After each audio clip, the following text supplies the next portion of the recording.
এই অৱস্থাত আমি দেখিছোঁ যে বিজেপিয়ে UPPL হওক BPF হওক এতিয়া সকলে হিমন্ত বিশ্ব শৰ্মা ডাঙৰীয়া সন্মুখত আঁঠু কাঢ়িবলৈ হৈছে। पर्बत जराखौ लानानै गोबांथार दान्थे बिदान्थे पर्टेल मिडिया बाइटनि गेजेरजों गुबुन गुबुन दैदेनगिरिफोरनि गेजेरजों गुबुन गुबुन पार्टिनिफ्राय रिप्रेजेन्टेटिभफोरा गाव गावनि स्टेटमेन्ट सोरबा रायजोनि हितआव बा सोरबा रायजोनि एगेन्स्टआव सोरबा थार्मेल पावार प्लान्टनि पजिटिभ साइडखौ खोन्थादों सोरबा थार्मेल पावार प्लान्टनि माखासे डिसएडभान्टेजनि फारसे खोथा बुंदों सोरबाया आनएमप्लयमेन्टनि फारसे खोथा बुंदों सोरबाया बेनि कन्सिकुवेन्सेसफोरनि बाथ्राखौहाय फोरमायदों। थिग बिदि बेलायाव कंग्रेस दोलोनिफ्राय हरखाबै गोदानै सायख'जानाय आसाम प्रदेश कंग्रेसनि प्रेसिडेन्ट मानगोनां गौरब गगৈ बिथाङा मोननैसो लाइन बुंदों। आङो बे लाइनखौ नोंथांमोननो फोरमायनो सानदों। दिनै AJPनि परिस्थिति बा बिथांमोननि थासारि बिथांमोननि पार्टिनि जि कन्डिशननि बाथ्रा बुंदों। दिनै बे साथाम साब्रैसोनिल' पार्टि जानानै थाबाय।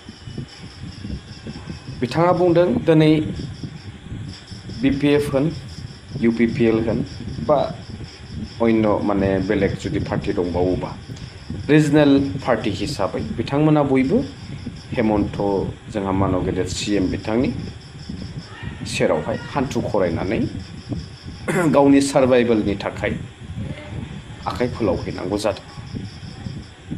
दा बे खोथाया नंखाय नङा।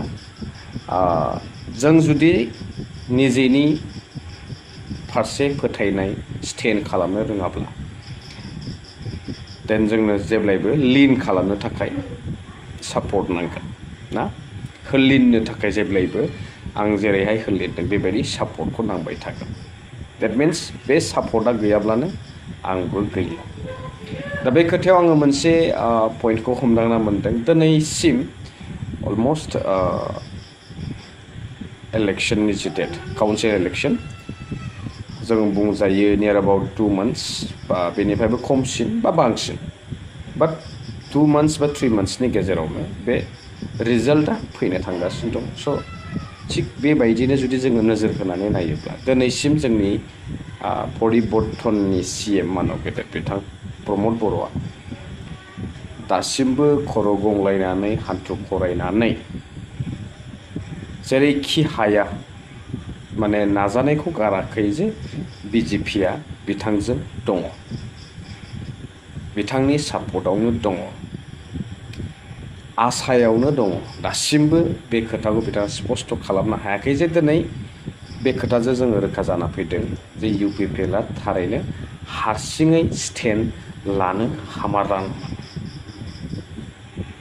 गासिबो खोथाया दिनै प्रुफ जानो हमदों। BJPनि अक्सिजों हयतोबा BJPजोंहाय बिराद गिदिर माबा मोनसे भिथोरिया मोनसे कमप्रमाइज खालामदों जायनि जाहोनाव दिनै फिन खनसे CM बिथाङा फोसावदों दिनै अल्टारनेटिभ जोङो पर्बत जरानि सोलाय जायगा मोनखाबाय खिन्थु BTCआवबो जों माबा मोनसे हरनो होननानै साननायलाय थार्मेल पावार प्लेन्टखौ हरदोंमोन। बाट पइन्टआ बेवहाय जोंनि गाहाय गुदि मानव गेदेर प्रमद बर' बिथां आरो बिथांखौ सापर्ट होबाय थानाय जोंनि माहारियारि आफादनि सानैसो दैदेनगिरिफोरा रायजो राजानि दुखुखौ नुवाखै ना नुनानै खोनानानै बिथांमोननि जेंनाखौ बुजिनो नाजायाखै ना बिथांमोनाबो माबा मोनसे कमप्रमाइसआव दं। जेरै प्रमद बर' बिथांखौहाय गले गले खावलायसेयावबो रायजो राजाफोरा बिभिन्न स्टाइलजोंहाय प्रटेस्ट खालामसेयावबो दिनै बिथांमोना मानो बे खोथाखौ दिनै बुंफिनदों बा बेखौ स्पष्ट नुदों। प्रमद बर' बिथांनि बाइटखौ नायोब्ला जोङो स्पष्ट क्लियार मोनसे मेसेजखौ मोननो हायो। मिन्स बाय हुक अर बाय क्रुक बिथाङा बे डिलखौहाय नागारनो बादों। जेंनाया जायखिजायानो मानो खिन्थु बेनि सल्युशन रायजो राजानि हिताव जे सल्युशन होनांगौ बेनि फारसे बिथाङा एकदमबारे गैया बेखौ स्पष्ट नुदों। बेजों लोगोसे बिथांनि मावफुं सोद्रोमा बिआर फेरेंगा बिथांनि जे बुंनाय बिथांनि जे डायलग बे मोनसे पलिटिकल कन्सपिरेसि होननाय बाथ्राफोरा स्पष्ट खालामदों जे दिनै बिथांमोना इन्टारनेलि माबा मोनसे बिराद गिदिर BJP जोंहाय कमप्रमाइज खालामदों। जिहेतु इलेक्शननि सम रायजोफोरा अपोज खालामदों थेवब्लाबो मानो नारनाथा बेनि फारसे जुजिबाय थादों।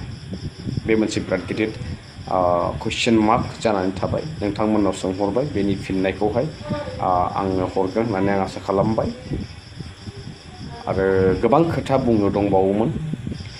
बेला फारसेथिं बिथांमोना APBनि सोमोन्दैबो फंनैसो बाथ्रा बुंदों बिआर फेरेंगाया। आं बेखौ नैबे भिडिअ'आवहाय इनक्लुड खालामनो सानाखै। आं बेनि मोनसे एक्सट्रा कन्टेन्ट लाबोगोन गुवारै सावरायगोन बेनि फारसे। खिन्थु दिनै बिथांमोना बुंदों BPF हान्जानि गोबां दैदेनगिरि गुबुन गुबुन हान्जानि दैदेनगिरिफोरा रायजो राजाफोरखौहाय बायदिसिना सोना होदों आरो बुंबावदों बियो ओरै थोरै लेन्ड। बाट स्पष्ट खोथा जों दिनै नुदों रायजो राजाफोरा थोंजोङै अपोज खालामदों जे बेवहाय जोङो खुनु पयन्टे थार्मेल पावार प्लेन्टखौ नाङा। जिहेतु बे खोथाया रोखा। नोंथांमोना गुगोलाव एसे सार्च खालामनानै नायोब्ला बे खोथाखौ स्पष्ट नुगोन। 8,000 बा 9,000 साख्रि होगोन होननाय जिथु खोथा दिनै जोङो नुयो जे टटेल 36,000 जब्स बा माने एमप्लयड वर्कार्स दङ आदानि ग्रुपनि आन्दारावहाय। बेबो बेलेग बेलेग सेक्टरखौ लानानै बेवहाय गोबांथार सेक्टर दङ। गेस अइल सेक्टर दङ, एनार्जि लिमिटेड सेक्टर दङ आरो बिथांमोननि जे थार्मेल पावार प्लान्ट्स मोन गासै 5 बेलेग बेलेग लकेशन्सफ्राव दङ आरो बेबायदिनो बेलेग बेलेग सेक्टर जोंहाय टटेल 36,000 एभारेज हिसाबै थार्मेल पावार प्लान्टआवहाय साबेसे एमप्लयमेन्ट होदों होनना बुङोब्ला 3,600 सामथिं।